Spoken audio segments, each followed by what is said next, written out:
नाज़रीन ग्रामी, लाहौर में 23 जून 2021 की सुबह 11:08 पर जौहर टाउन में एक खौफनाक कार बम धमाका हुआ था। धमाके में 3 अफराद जान बहक और 22 जख्मी हुए, जबकि 12 गाड़ियां और 7 इमारतें तबाह हो गई थी। बम का असल हदफ लश्कर तैयबा के लीडर हाफिज सईद थे। ये धमाके से चंद गलियों के फासले पर रिहाइश पजीर थे।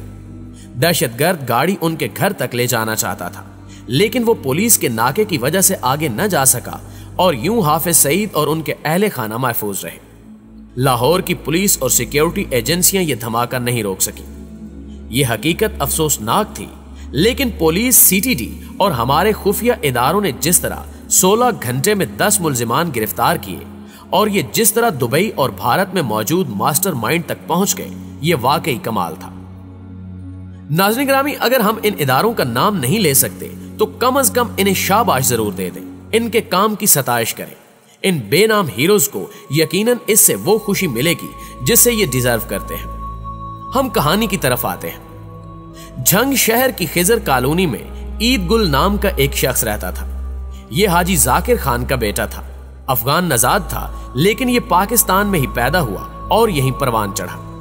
3 भाई हैं, तीनों रवानी के साथ पंजाबी बोल लेते हैं। ईद गुल की शादी ननकाना साहब में हुई। यह 3 साल कबल मजदूरी के सिलसिले में दुबई गया। इसे वहां नदीम नाम का एक पाकिस्तानी मिला। यह राह के लिए काम करता था। नवीद ने इसके साथ दोस्ती बढ़ाई और आहिस्ता आहिस्ता इसे अपने शीशे में उतार लिया। इस पर मुकम्मल एतमाद हो गया तो इन लोगों ने इसे बम बनाने का तरीका सिखाया। इसे यूरिया, चीनी, बारूद, बैटरी और टाइमर लगाने, बम में बाल बैरिंग भरने और फिर तैयार बम को गाड़ी में नस्ब करने का तरीका सिखाया और पाकिस्तान भिजवा दिया। ये इसके बाद 4 मरतबा दुबई गया और नवीद से मिला।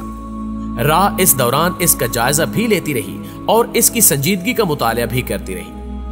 बहरहाल किस्सा मुख्तसर, 2021 के शुरू में इसे टास्क दे दिया गया। नाज़रीन ग्रामी, ईद गुल के साथ 2 करोड़ रुपए में सौदा हुआ। 1 करोड़ रुपए उसे दे दिए गए, जबकि बाकी रकम उसे काम के बाद मिलनी थी। ईद गुल को गाड़ी कराची के एक एजेंट पीटर पाल ने दी। ये 55 साल का पाकिस्तानी शहरी है। यूरोप में रहता था और पाकिस्तान आता जाता रहता था। गाड़ी स्याह रंग की टोयोटा करोला थी। मॉडल 2010 था और ये चोरी हो गई।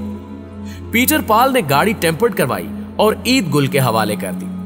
पीटर पाल खुद भी धमाके के दिन लाहौर में था और यह काम मुकम्मल होने के बाद कराची की फ्लाइट में सवार हो गया, लेकिन खुफिया इदारे जहाज उड़ाने से पहले उस तक पहुंच गए और उसे ऑफ लोड करके गिरफ्तार कर लिया। ईद गुल ने जून के दूसरे हफ्ते मार्केट से बम बनाने का सामान खरीदा, बम बनाया और सवात के एक मोटर मैकेनिक को 20 लाख रुपए देकर उसे डिग्गी में फिट करा लिया। मैकेनिक ने डिग्गी का लॉक भी फिक्स कर दिया ताकि जब डिग्गी खोलने की कोशिश की जाए तो ऐसा महसूस हो कि लॉक फंस गया है और यूं गाड़ी की तलाशी ना हो सके। दूसरी तरफ जौहर टाउन में हाफिज सईद के घर के करीब राह का एक एजेंट 2.5 बरसों से रह रहा था। उसने किराए पर मकान ले रखा था। वो पूरे इलाके की रैकी भी कर चुका था और उसने हाफिज सईद की लोकेशन भी इंडिया भिजवा दी थी। दुबई वाले नवीद ने ईद गुल का इस शख्स के साथ राब्ता करा दिया। प्लान तैयार था, बस धमाका बाकी था। ईद गुल गाड़ी लेकर 23 जून की सुबह लाहौर पहुंचा। बाबू साबू इंटरचेंज पर आया तो वहां एंटी कार लिफ्टिंग फोर्स ने नाका लगाया हुआ था। कांस्टेबल ने ईद गुल और इसकी गाड़ी LEB 9928 भी रोक ली और इसे डिग्गी खोलने का कहा। ईद गुल ने डिग्गी का लीवर दबाया। कांस्टेबल ने डिग्गी खोली, लेकिन इसका लॉक फिक्स था।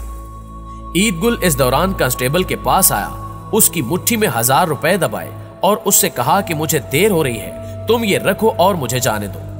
कांस्टेबल ने 1000 रुपए वापस करके कहा कि मैं 5000 रुपए लूंगा। ईद गुल ने उसे 5000 रुपए दे दिए और कांस्टेबल ने उसे गाड़ी ले जाने की इजाजत दे दी। नाज़रीन ग्रामी, मैं इस कांस्टेबल को इस वाक़े का असल जिम्मेदार समझता हूं, क्योंकि इस शख्स ने एक लम्हे के लिए भी यह नहीं सोचा था कि यह शख्स मुझे मामूली से काम के 5000 रुपए क्यों दे रहा है। लिहाजा उस कांस्टेबल की मकरू हरकत की वजह से लोगों की जान भी गई और पाकिस्तान को 25 जून को FATF के इजलास में सुबकी का सामना भी करना पड़ा। इंडिया ने यह धमाका पाकिस्तान को ग्रे लिस्ट में रखने के लिए कराया था। यह चाहता था कि मीटिंग के दिन आलमी मीडिया में हाफिज सईद का नाम आए और पाकिस्तान सरमायाकारी की व्हाइट लिस्ट में ना आ सके, और उस कांस्टेबल ने सिर्फ 5,000 रुपए के लिए मुल्क की इज्जत और लोगों की जानों को दांव पर लगा दिया। बहरहाल ईद गुल लाहौर में दाखिल हुआ, जोहर टाउन गया, DSS पब्लिक स्कूल के करीब पहुंचा और उसके ज़मीर ने उसे मलामत करना शुरू कर दिया। उसने सोचा कि अगर मैं मजीद आगे चला गया तो ज्यादा लोग मर जाएंगे। चुनांचे उसने फैसल बैंक की गली में गाड़ी रोकी और बाहर खड़ा हो गया। सुबह 10:45 पर मोहम्मद अनवर और मोहम्मद शुएब वहां आए।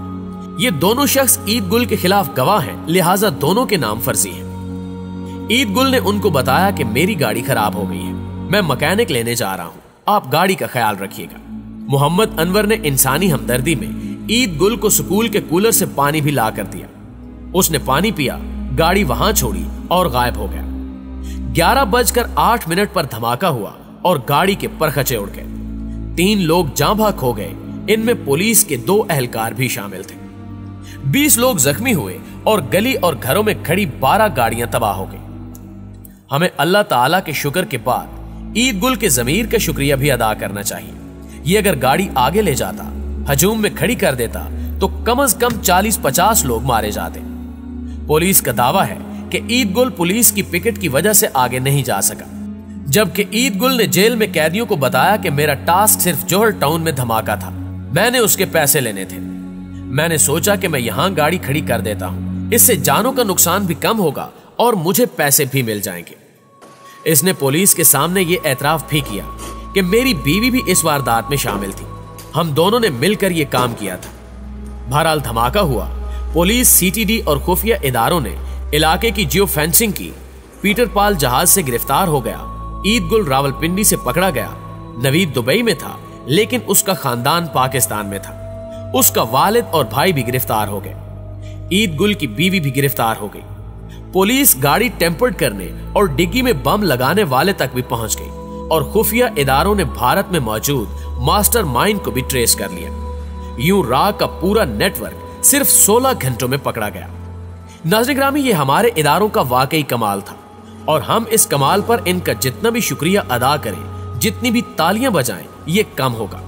लेकिन वो पुलिस एहलकार जिसने बाबू साबू इंटरचेंज पर 5,000 रुपए के एवज गाड़ी को लाहौर में दाखिल होने की इजाजत दे दी थी, वो काबिल मुजम्मत भी है और उसके खिलाफ कार्रवाई भी होनी चाहिए। ईद गुल ने 2 जुलाई को शनाख्त परेड के दौरान भी उस शख्स की निशानदेही की थी, लेकिन पुलिस ने अभी तक उस कांस्टेबल से तफ्तीश नहीं की। उसको अभी तक बुलाकर यह नहीं पूछा गया कि हम तुम्हें रिश्वतखोरी पर माफ कर देते हैं, लेकिन ये बताओ कि जब तुम्हें एक आम सी गाड़ी का मामूली सा ड्राइवर सिर्फ नाके से गुजरने के लिए 5,000 रुपए दे रहा है, तो क्या तुम्हारे जहन में एक लम्हे के लिए भी ये ख्याल नहीं आया था कि ये शख्स खतरनाक हो सकता है या ये पूरे शहर को उड़ा सकता है? ये पुलिस कांस्टेबल अगर इस सवाल के जवाब में हां कह दे तो फिर पूरे मुल्क को अलर्ट हो जाना चाहिए, क्योंकि हम सब की हिफाजत इन लोगों के हाथों में है जो जमीर की आवाज के बावजूद 5,000 के एवज पूरे शहर को दहशतगर्दों के हवाले कर देते हैं। और अगर ये ना कह दे तो फिर पूरी कौम को पुलिस फोर्स की जहानत पर मातम करना चाहिए। हम फिर उन खतरनाक लोगों के हाथों में हैं जो 5,000 रुपए लेने के बावजूद ये नहीं सोच सकते कि मुझे मामूली सा ड्राइवर सिर्फ गाड़ी गुजारने के एवज इतनी रकम क्यों दे रहा है। हमारे मुल्क में सिक्योरिटी और पुलिस का निजाम कितना खतरनाक और ढीला है, आप इसका अंदाजा सिर्फ एक वाक़े से लगा लीजिए। हम अगर वाकई इस मुल्क को चलाना चाहते हैं तो फिर हमें यह मुल्क या इसके सारे सिस्टम दोबारा बनाने पड़ेंगे। हमें यह भी जानना होगा कि यह मुल्क इन हालात के साथ नहीं चल सकता, हम खा कुछ भी कर लें। जी तो मुअज़्ज़िज़ दोस्तों, ये थी हमारी आज की वीडियो। आप दोस्तों की राय आज की वीडियो के हवाले से क्या कहती है, कमेंट करके हमें भी जरूर बताइएगा। इंशाल्लाह आपसे मुलाकात होती है अगली वीडियो में। तब तक अपना और अपने प्यारों का ढेर सारा ख्याल रखिएगा। अल्लाह निगहबान।